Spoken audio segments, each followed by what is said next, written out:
Warning, the views and opinions expressed in this video are not those of a health professional. Please make sure to consult your physician before beginning a new health regimen. Welcome back, y'all. Welcome back, y'all. Welcome, biggity back, y'all. Hey, you guys, and welcome back to my channel. If you're new here, hello. My name is Kelsi, and I'm here for you guys every Sunday and Wednesday, sometimes less, sometimes more, to talk about my VSG journey.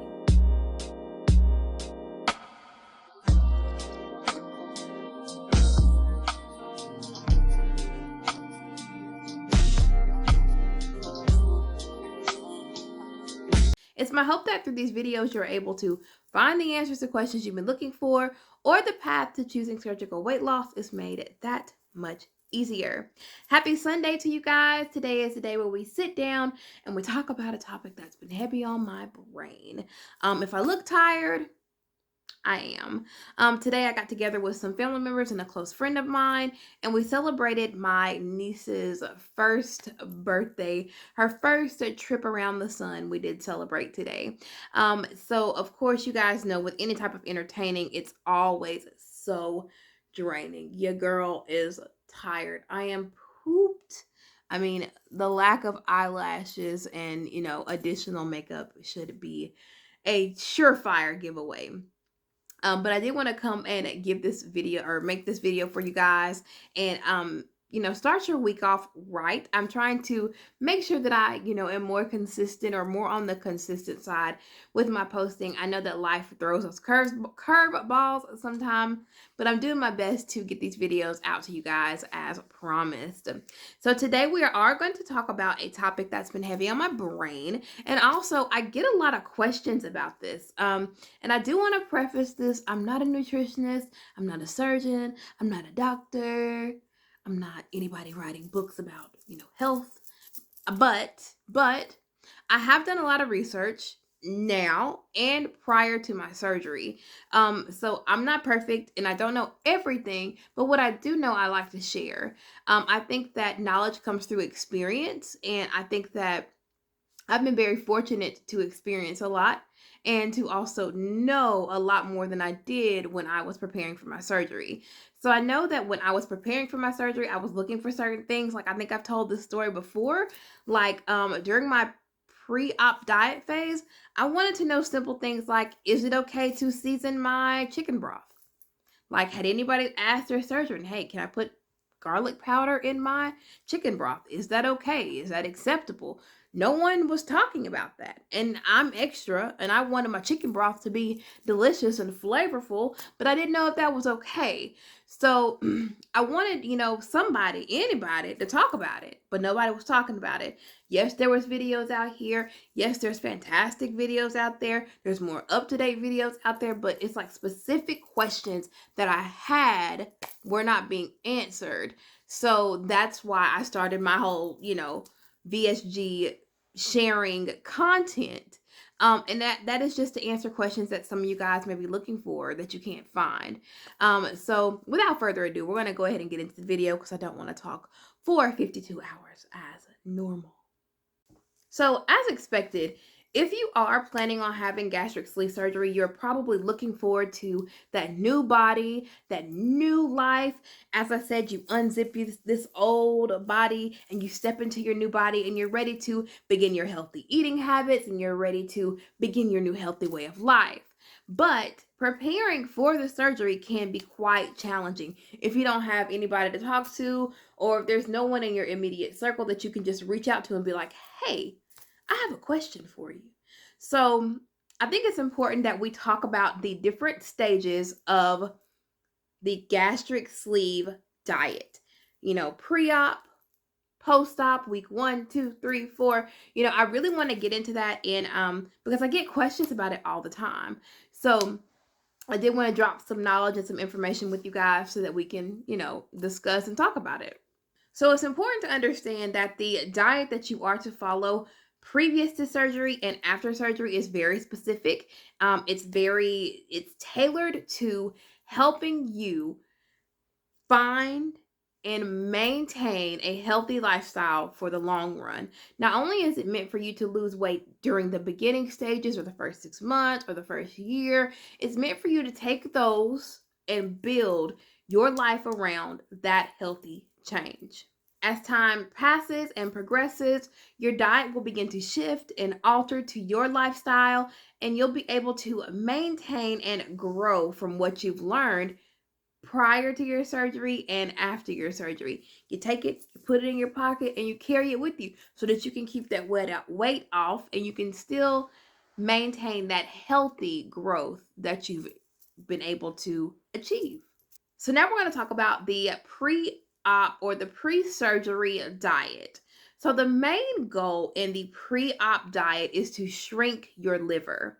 If you are overweight, it's more than likely that your liver has really fatty cells or has a fat cell accumulation in it and around it, which can be a complication or can cause problems during your surgery. Having these cells in and around your liver makes your liver a little bit larger than it should be. So it makes it harder for your surgeon to be able to get to your stomach when creating your new stomach during the VSG operation.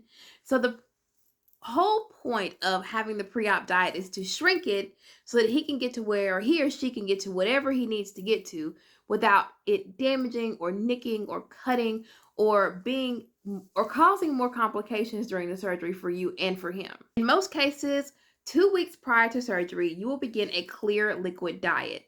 During this diet, it's going to include sugar-free jello, sugar-free popsicles, 1 to 2 protein shakes a day that have a whey protein isolate in them, in addition to 64 ounces of water, chicken broth, and I do believe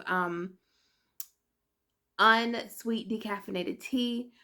Caffeine and sugar beverages such as soda and other items of that nature are to be avoided during this time. So the first week after your surgery, you are going to move into what is called the continuation of the liquid diet you began prior to your surgery. This is mainly to help you avoid post-operative complications like leaks and ruptures and different things that can make it a little harder for you to recover. It's not healthy for us to eat things that could cause obstructions or could cause punctures or, I guess, extenuating trauma to our stomachs after the surgery. After your surgery, your body needs time to heal. And continuing this liquid diet will really help to boost that healing time without creating too much tension and activity in your pouch. Here are a few tips that you could follow during this post-operative time frame to help make sure that you are meeting your goals. Make sure to stay hydrated. If you're having trouble getting in all the liquids that you have been assigned, the 64 ounces of water, the protein drinks, if you're having issues getting that down, make sure to talk to your surgeon. It's very important that you remain hydrated and that you get enough liquids and fluids in during this time. Dehydration can be very detrimental to your recovery. Avoid drinks with sugar, sweet tea, sodas, orange juice, fruit juices, anything that has a very high sugar content, because this can cause dumping. Dumping is basically where you can have onset flashes of vomiting, diarrhea, upset stomach, dehydration. It's just really not worth it. And sugar at this point is just so full of empty, unnecessary calories that you don't need because your body is trying its hardest to get this weight off that you so desperately want to lose. Try your hardest to avoid caffeine. Caffeine can be a dehydrant. Caffeine is also known for causing a really bad reaction with your acid reflux. So if at all possible, avoid those as your surgeon specifies.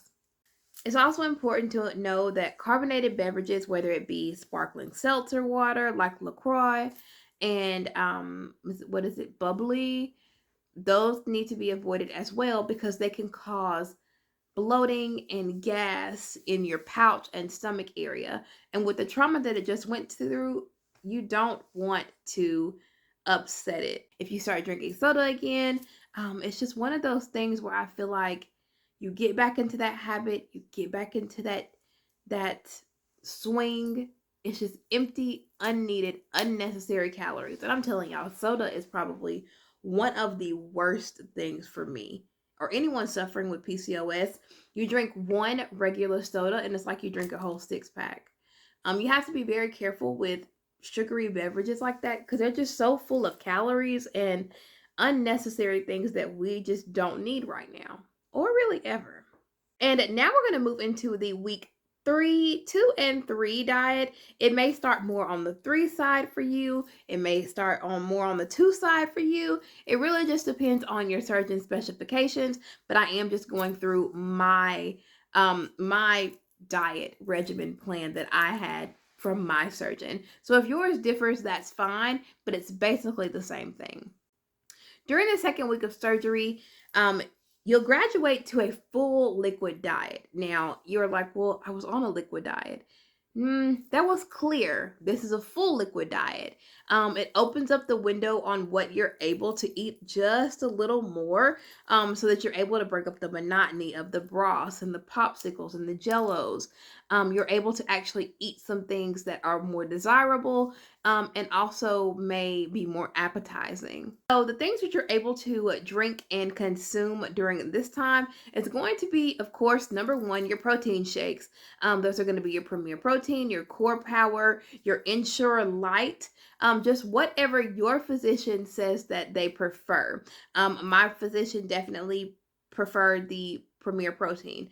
I didn't like Premier Protein. Premier Protein was such a struggle for me. I'm still doing about 1 protein shake a day. It just depends on how much protein I'm ingesting in whole food. I'll supplement that with a protein shake. You can also do thin broths, cream-based soups with no chunks.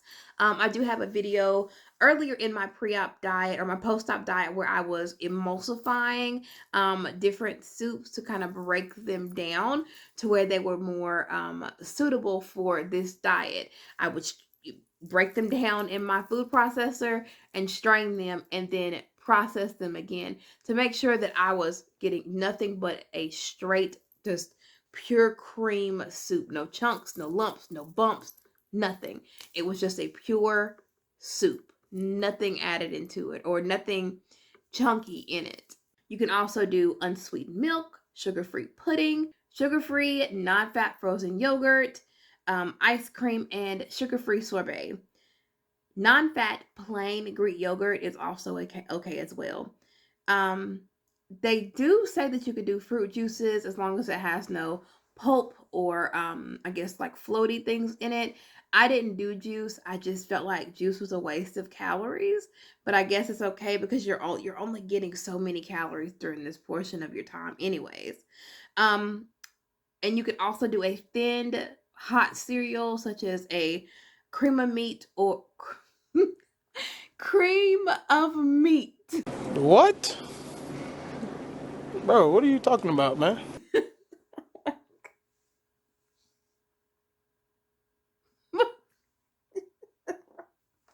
I am so tired. Cream of wheat. I cannot believe I said that. Cream of meat. During this period, you may feel your appetite increase. I know mine definitely did. I felt a jump in, because I would feel the first 2 weeks after my surgery, I didn't even get hungry. It was kind of just like, well, this is new. I'm not hungry. I did still crave nasty, disgusting things that weren't good for me, but I didn't get hungry. I didn't have that hungry sensation. Moving into my second, third, fourth week, I did begin to get those hunger feelings. And so even though I really, really, really wanted to eat a solid food, I had to keep in mind that my body was not ready for that. And I was petrified of hurting myself or causing a complication or, having a leak that I followed my post-op diet to a T, other than the chewing up of the chips and spitting them out. I didn't eat or swallow anything that I was not supposed to swallow or eat at that point in time. Now, even though your appetite is increasing, please keep in mind this is not the time to try and eat a solid food or to ingest solid things. It can be very dangerous to you and to your new stomach. Making sure that you fill up on liquids and avoid sugars and carbohydrates will help prepare you for the next journey of your diet. Moving on to week 3/4, 4/5 of the diet schedule or the diet regimen, you're now going to be able to eat pureed and soft foods. It's important that during this time period you make sure to eat very slowly and to chew very thoroughly and complete. This means chewing your food anywhere between 25 and 35 times for each bite. You definitely want to get that chew down to such a thin consistency that it's almost like you're eating soup again. Basically, anything that's low fat, sugar free, high protein, you can puree. All it takes is a little bit of manipulation, and you can definitely break anything you want to into a pureed substance. It's important also to start increasing your protein intake during this time, especially if you're having trouble drinking the Premier Protein or the protein shakes. But if you don't like the way that a pureed meat tastes, definitely stick with those protein shakes and make sure that you're drinking at least 2 of those a day. 60 grams of protein come from just the protein shakes alone are very good for you each day. Some foods that I ate during this time period were jarred baby food, silken tofu, cooked white fish, scrambled or hard-boiled eggs, cottage cheese, of course, soup, mashed bananas or very ripe mango, hummus. What else did I eat? I ate a lot of refried beans, mashed avocado with a little bit of everything bagel seasoning in it. That was like my jam. And plain Greek yogurt or the keto Greek yogurt that they do have. That's the no sugar, very low carb, very low calorie intake. During this time period, make sure to stick to pureed, non-chunky food. Try to go easy on the seasoning because I did learn that a lot of seasoning can cause heartburn. So I think it's very important to have your food be kind of on the bland side. It's kind of like you have a baby belly. And certain things you just can't eat and certain things just aren't good for you at this time period. And so you kind of just have to take it slow, eat bland, soft, non-chunky foods. All right, and so now you're moving into week basically 5 and 6, and now you can start implementing solid foods back into your diet. You're 1 month or more out from your surgery, and it's time to start putting those healthy habits that you've learned in the weeks prior to your surgery and after your surgery up until this point to use. Sugar and high-fat dairy should definitely still be avoided, as well as very fibrous meats such as a steak, fibrous vegetables such as celery, and those foods that are hard to digest. Still avoid those because your stomach is still new and still learning how to process those and break certain things down. You really need to still avoid pasta, white potatoes, things that are very high in carbohydrate, bread. You can start drinking caffeine again at this point, but it should be done in moderation. At this point, you can start eating well-cooked chicken or fish, low-sugar cereal,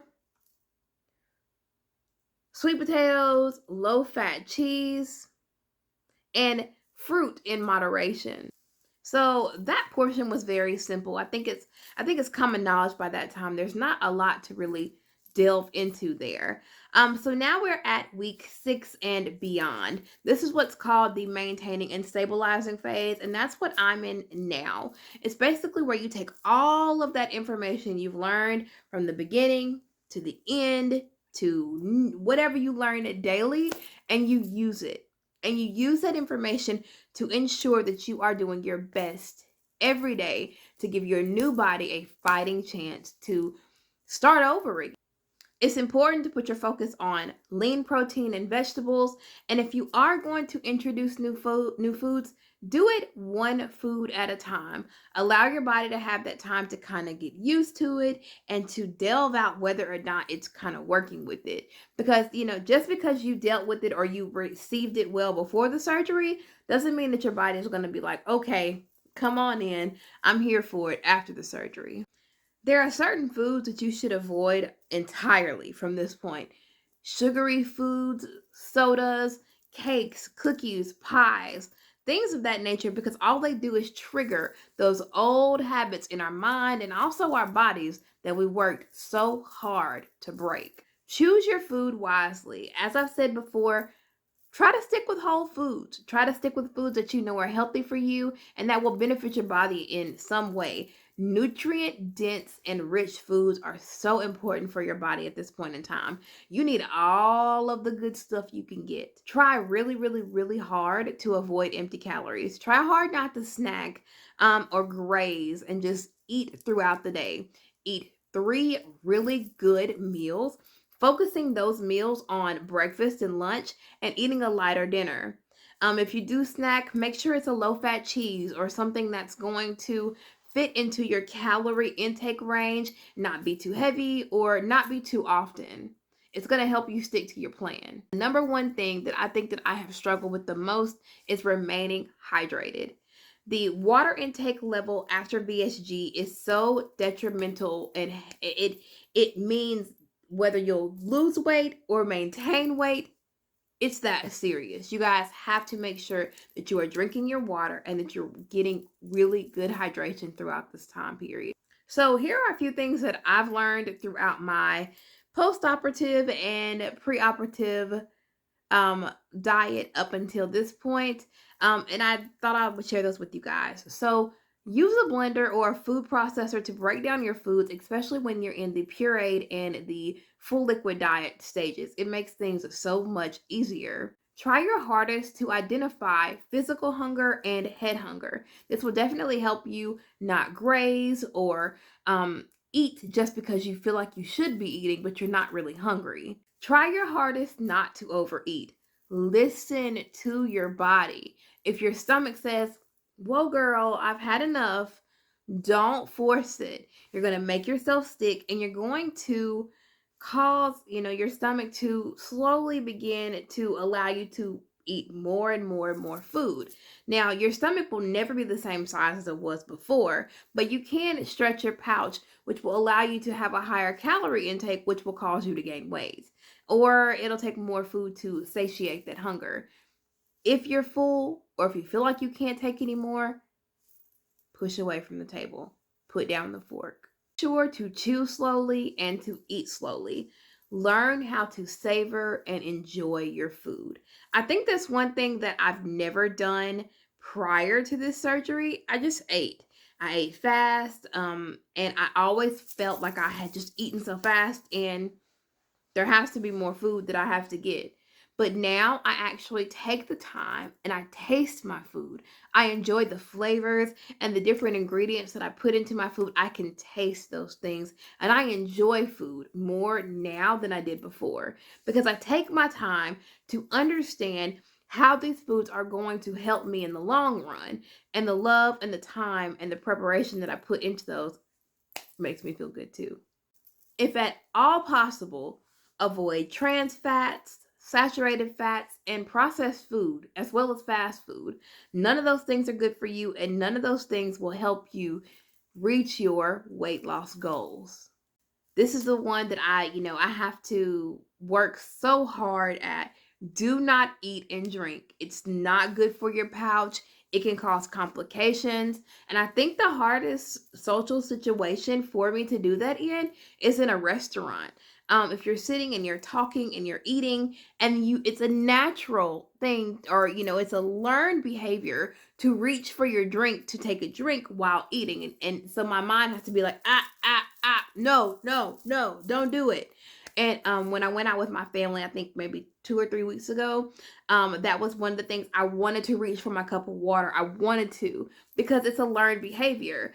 For so many years, you go out to eat, you drink while you eat, you have a couple of drinks while you're eating. It's a natural thing. But unfortunately for VSG patients, we are unable to do that. We can't eat and drink at the same time. So keep that in mind.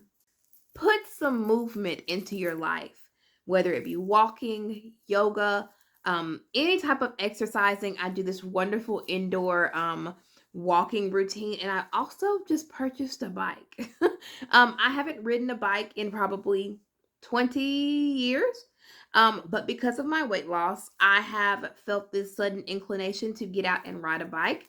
I'm really excited. I'm going to go riding with my best friend tomorrow to see how that works. But build that working, that moving, that movement, build it into your life. It is definitely important in your weight loss for now and for the long run.